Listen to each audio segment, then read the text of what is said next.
on the topic, I guess, of researching different types of token models and as well as the projects that you and your team invest in, I'd like to learn a little bit more about the types of research methodologies that are used. So for example, if there's a specific platform like Dune Analytics that you think is more favorable over another, or certain types of frameworks that you apply in your research methods, I'm wondering if you could speak to that point.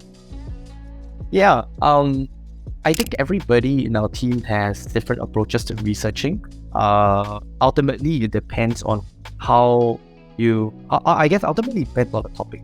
So when I did an internal paper for my team on liquid staking derivatives a couple weeks ago, it was using a bunch of different data points. So we were looking at, so I mentioned this earlier part as well, where we were looking at, okay, which protocols are around as liquid staking derivatives today.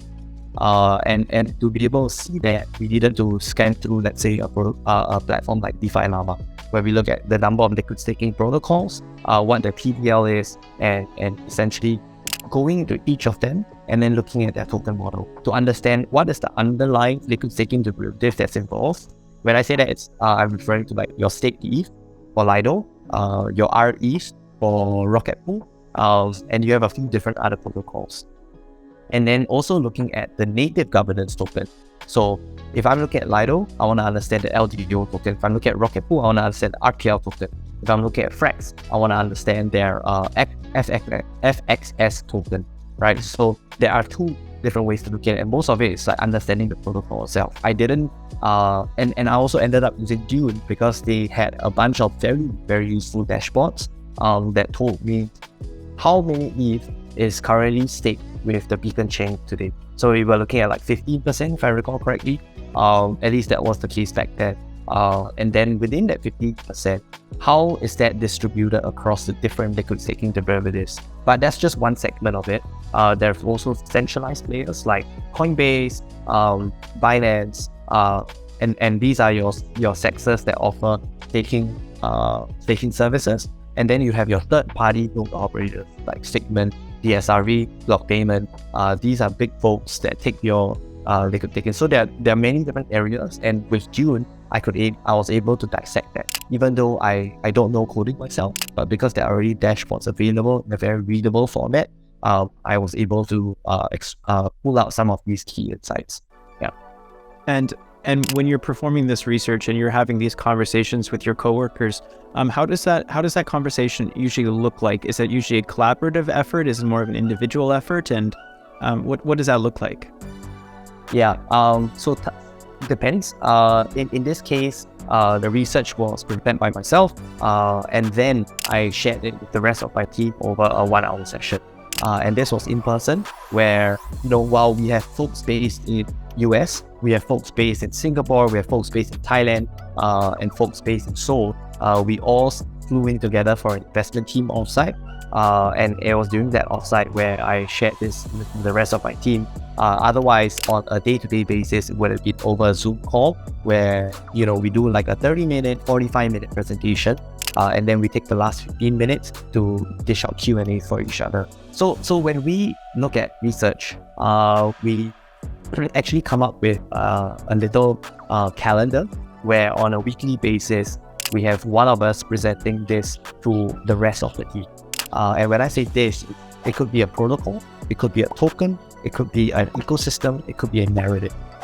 We want to know and keep ourselves updated as venture funds, because we have different vehicles that we invest out of, and we have different it's not just investing that we focus on, and happy to share a little bit more about that later on. But when we look at an investment vehicle, we look at venture stuff. So we look at primary deals. But to understand the innovations that are coming out of primary deals, we need to have a good understanding of the secondary market. What are protocols that are already operating in the space? What is the token model? What market have they already captured? And then when this new company comes and pitches to us, we have a good idea of what is their USP, what's their selling point, and how can they differentiate from existing players.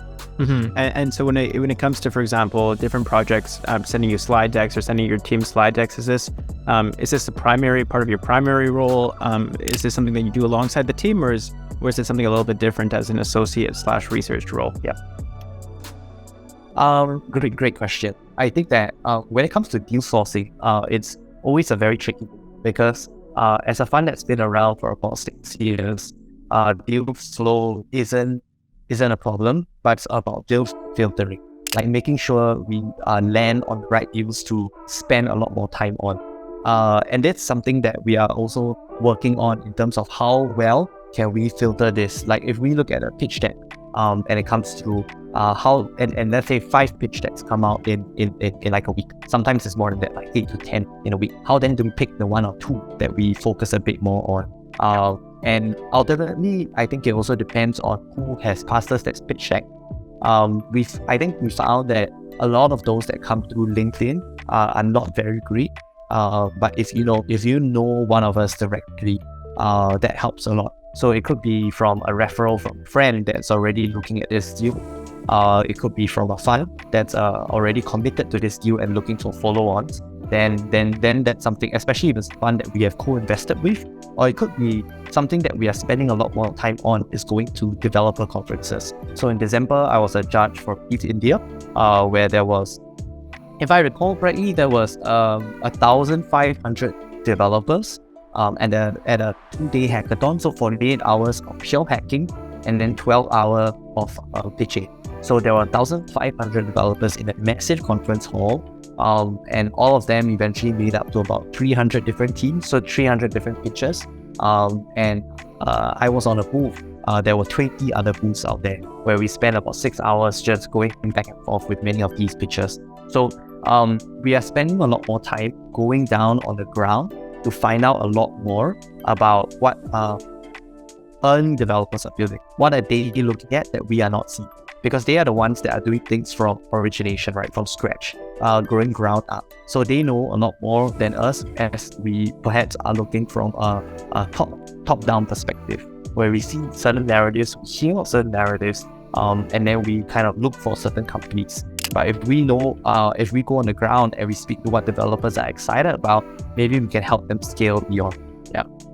Yeah, that's very interesting. And I think I like that approach in the way of thinking about that situation, because when I think about blockchain technology and Web3, I get most excited about smart contract development and basically coding is what I get most excited about as someone who's kind of learning my own coding. And I think that's really an exciting part of the future of this industry, is that it's likely being led in a lot of senses by the computer science students and the data science people. That to me is a very cool innovation within the space. I'm very excited to see continue to grow.